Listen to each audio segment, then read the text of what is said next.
Well, welcome everyone. This is our first take at doing a behind-the-scenes podcast with Clark County today, and we're not really sure on the name yet. So maybe Paul, we can spitball off each other what we should call it. But we're going to be talking with sports reporter Paul Valencia today, and it's going to be a lot of fun. We're going to just dig into the past year and just everything that has happened in high school sports in Clark County and obviously across the country.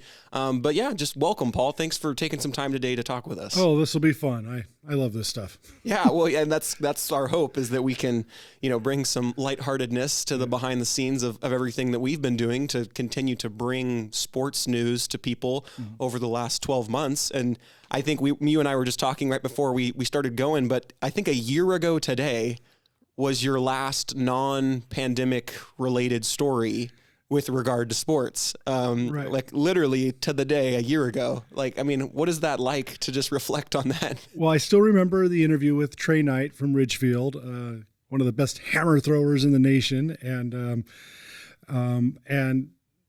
it was crazy. We were doing the interview with this coach, and we said, you know what, we're going to run this story no matter what. But you realize by the end of the week, because the rumors were swirling, by the end of the week, there might not be high school track and field season. Right.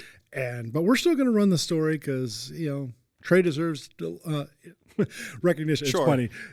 Trey got a lot of recognition in his Right. career. He's one of the best track and field athletes Right. of all time from Clark County at the high school level. So anyway, but we still wanted to give one more article, one more salute to Trey, no matter if there was a season or not. And sure enough, I think the article ran, and maybe that day, the next day, it was over. It was just done. Right. Well, yeah, I was looking back, and I've done this a few times even with my own stories, like what was the last thing I did? Right. And you can see the transition where it's like, sports, normal. And then the next story is with Evergreen Public Schools delivering food to students remotely. Yeah. And then golfers are still able to play at Camas Meadows. And it's like, well, if you didn't know better, you're like, well, why? Of course they can still play. But then you realize, right. Oh my gosh, this is the knife edge tipping point. Right. And even that story on Camas Meadows, the golf course, and we ran the story, and a week later, the governor shut that down. Right. So it was like things were changing so fast. And now golf did come back quicker right. than other things, but it was just really funny because we just didn't know. And when I said, just a couple of minutes or a minute ago, I said, and it was over. Really, it wasn't over. It was, we're shutting down for 6 weeks. For the schools, it was shutting down for 6 weeks. But even the coaches and the athletes all were still hoping that after 6 weeks, they can come and have an abbreviated spring season. So baseball, softball. Right. And, something. Boys soccer. Or be able to practice over the summer in some capacity. Right. Yeah. But it was just one of those things that it was a few weeks at a time. We make fun of it now. It's like, right. It's the year anniversary of the 2 week, pause, right. or whatever they call it, 2 week lockdown. So it just kept going and going. And then in the summer for high school sports, it was, the WIA is trying to figure out how to do a fall sports season, Right. And we just kept, what do they say? Kick the can. Right, yeah, kept moving the line. Yeah.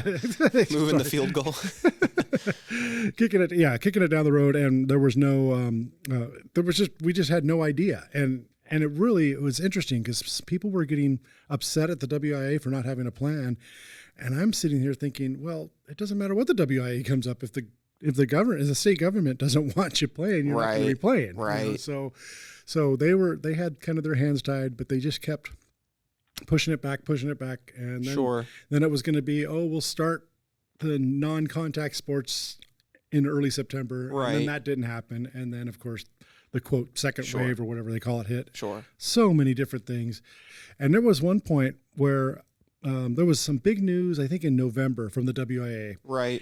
And I didn't report it, and I told our boss, I said, It's something to do with, in about 4 or 5 weeks, they want to have these committees to come together to find out if they can have practice start at the end of December. Sure. For basketball. Right. And I said, it's kind of pointless to put this in because there's no way these committees are ever going to get together. Right. And I was right. I mean, I don't mean to act like I knew. Predicted the future but it was just one of those things that I got a little tired of just doing in 3 weeks, we're going to try this. In 3 weeks, we're going Right. to try this. Why don't we just wait until we know for sure? To have some more certainty. Well, and to that end, I have the two big questions. I don't really have a ton of questions for you today. I'm just going to kind of talk, but I have two main questions, and we'll just kind of riff off those.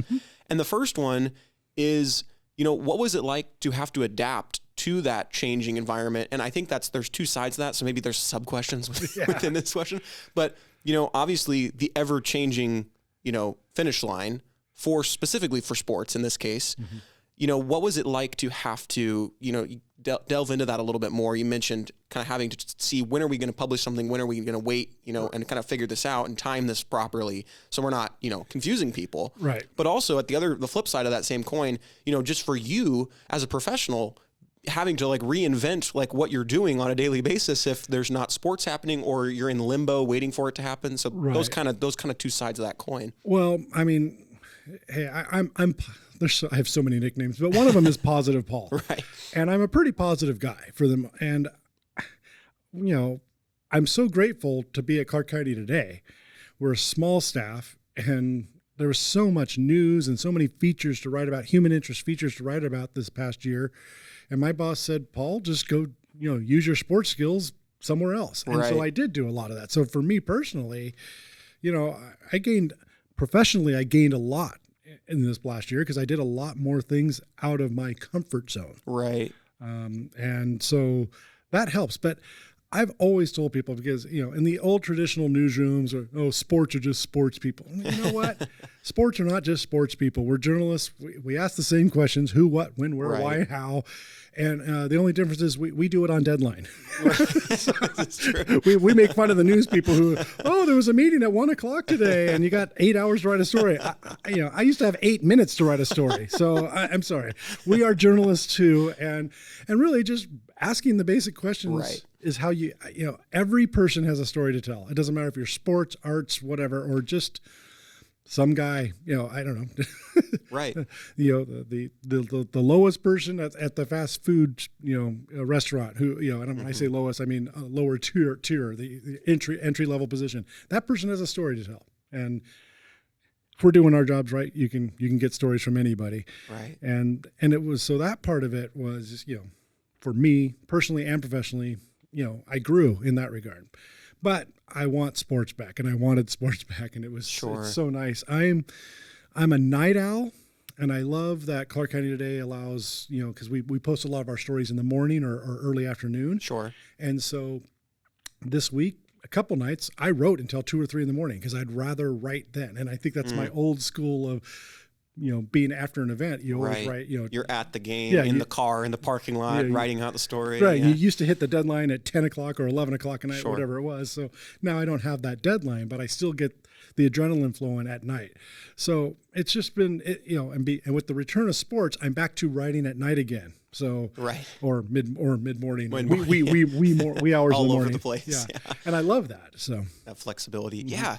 Well, then that other part of that we can kind of delve into a little bit more is, what was it like to, I know many times over this year, just in working with you, I've heard you mention, we're doing fall sports in, the summer, or we're doing spring sports in the winter, and it's this very strange concept. What has that been like from your perspective? And then also the athletes that you're talking to, these student athletes, what have you heard from them over just even stuff that hasn't, ended up in the quotes on stories, but just stuff from different students as far as their perspective and what it's been like to kind of experience all these changes? I'll start with football. And, for football fans, that there's kind of 2 seasons in one right here. There's the 2A and 1A schools. They started a week earlier. So they're a week ahead.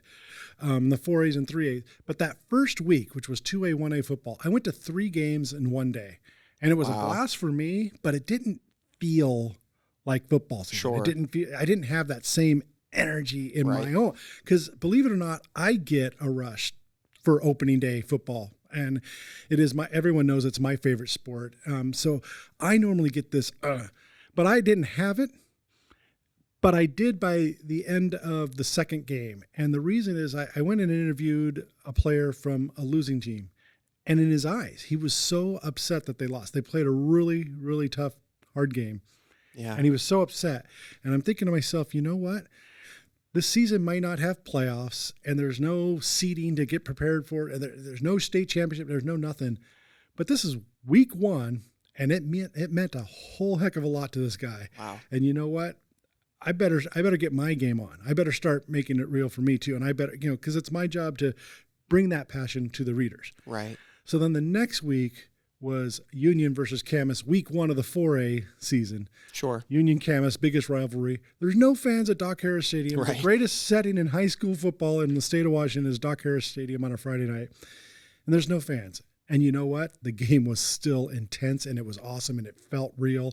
I made the comment on Twitter that, I listened to my Prince music on the way out to Doc Harris Stadium, because that's Right. my tradition. Right. I listen to a few songs before it gets me going before every football game, and it was back to being football, and it was. And then, but it's still weird to be in the stadium with no fans, Right. or very few fans, and it's just a lot different. But then, unfortunately, the negative side of this is that every football coach I've talked to, they'll tell you they've lost 5, 6, 7 players that they thought were going to be playing, but didn't come out for many reasons.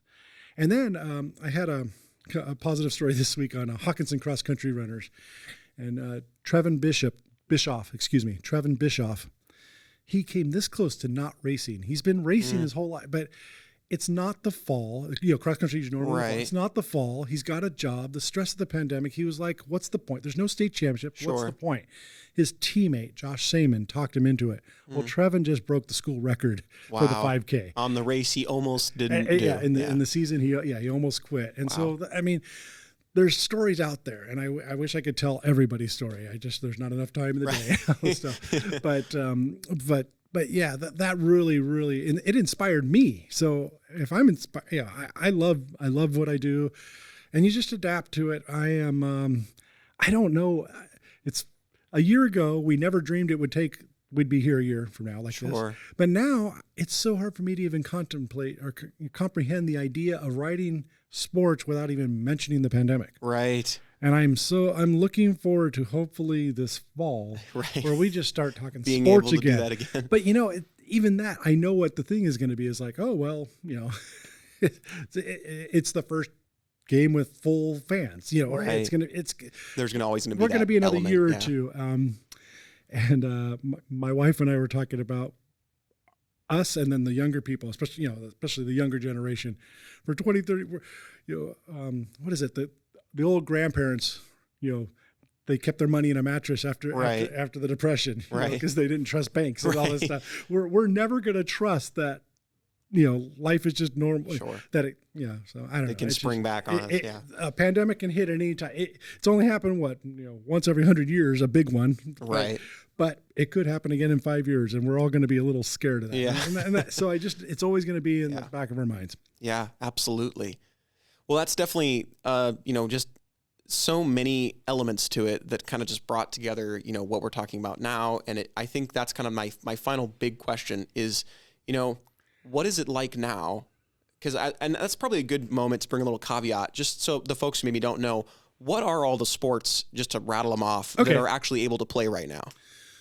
Football, volleyball, girls soccer are the team. Oh, and and slow pitch softball are playing right now. Gotcha. And that's got to be a pain to play slow pitch softball in some of this weather. No, that's beautiful today. Right. Sure. But when it's not, Right. And then cross country, boys and girls, and then boys tennis and boys golf. Gotcha. So a good chunk of sports. Right. It's the fall sports, except for girls swimming. Now, swimming was the schools don't have their own swimming pool, so they have to share it with other it's just tough. There were too many technical so I'm not variables there. They're still hoping to get some swimming by the end of this academic year. I'm not sure what will happen. Gotcha. We got some news yesterday that I guess we're going into phase 3, and someone asked, in Washington, So someone said, "What's phase 3?" I don't know. They just pull it out of a hat and they go, "Hey, we're in phase 3, everybody." And there doesn't seem to be any rhyme or reason to it.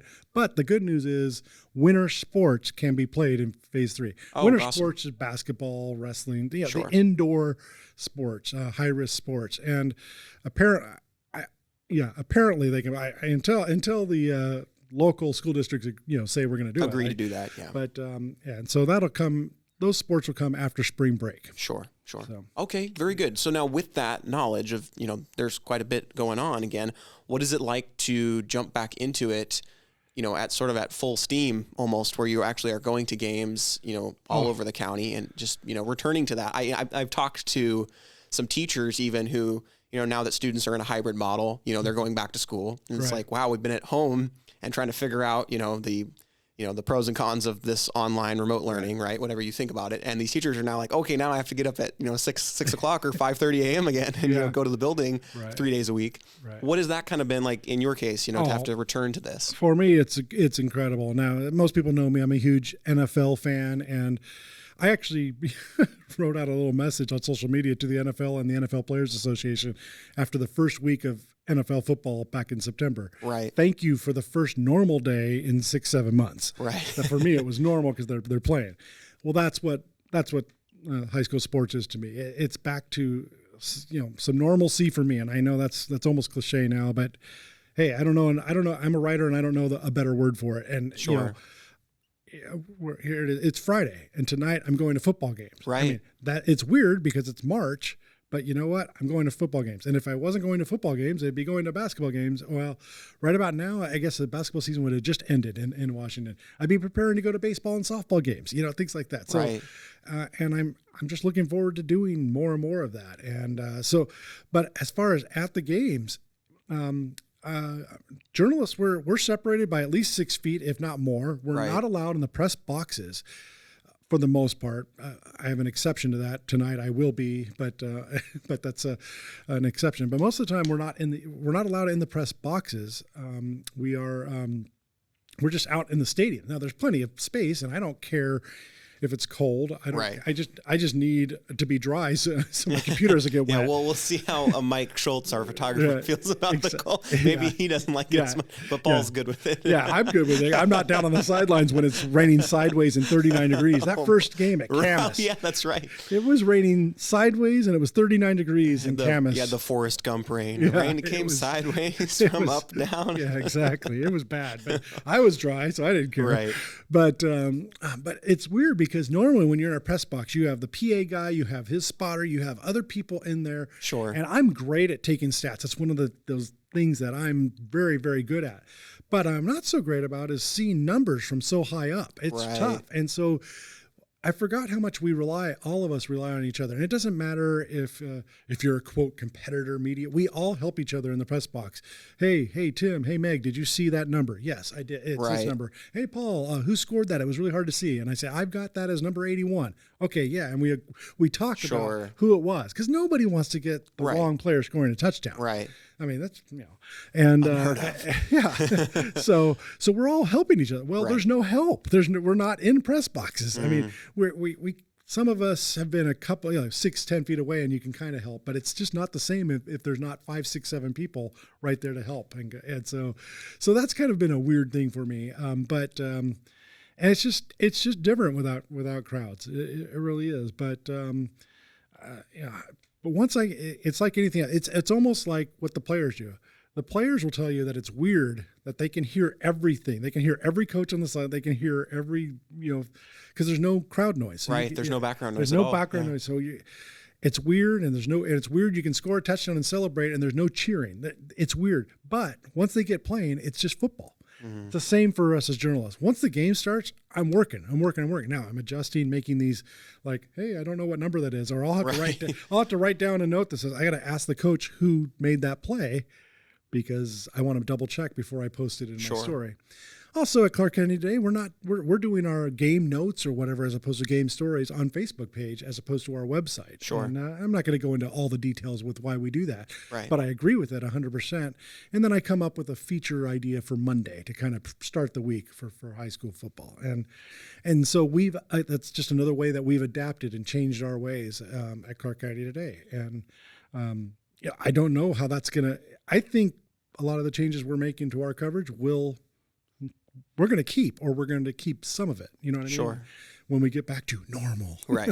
There's good and bad that we've learned through the process for sure. Most definitely. Right. Well, I guess finally, just to kind of wrap us up, I'm really curious, as somebody who, has for many, many years worked in the arena of, student athletes and interacting with them, getting to tell their stories, hear their challenges, their victories, their defeats, what would you, and maybe you've already done this, but what are some words of encouragement or advice, wisdom, whatever words you want to use that you would offer to, the athletes that you're interacting with that are now able to play these sports again, but it's still different. And, all the challenges we just finished talking about, what would you tell them? Well, that's interesting. I think the key to my success is that they inspire me. I want to hear from them. Right. I played high school football at the varsity level, but I was never good enough to do anything else. The people playing today are so much better than I was. And the same with girls soccer players and volleyball players. These athletes, they're at the varsity level of the high school. To get to that point is so much. It's harder now than it was back in my day. There's just so much more training, so much more nutrition, so much everything involved, and the discipline it takes to do it. And they inspire me. So it's kind of hard for me to give them advice. My advice is just, I guess, would be more of a, just keep doing your thing and don't let the naysayers win. Social media, it's scary. It's a little scary for me. Scary is not the right word. It can be, a difficult place, social media, and it's got to be so horrible at times when you're a younger person, and it's so easy for people to just, be negative, or if you fumbled the ball, or if you made a mistake running the bases, you cost your team the game, that kind of stuff. Just don't listen to them. If you're a varsity athlete, you've done something incredible to get to that place. So don't listen to the naysayers. But awesome. I don't know if that sounded good, but like I said, for the most part, they inspire me. Right. I don't inspire them. Right. No, I think that's wonderful. So thank you so much, Paul. Well, thank you everybody for listening. We hope to do this on a semi-regular basis. So be sure to subscribe to us on wherever you're listening to the podcast. And if you're watching us on YouTube or Facebook, make sure to like and subscribe there as well. We'll have more content for you. And we also have our news broadcast every weekday evening live at 6 o'clock. And Paul and I are always a big part of that as well. So we would love for you guys to hear about the sports news and all the other news going on in Clark County today. So have a great evening, guys.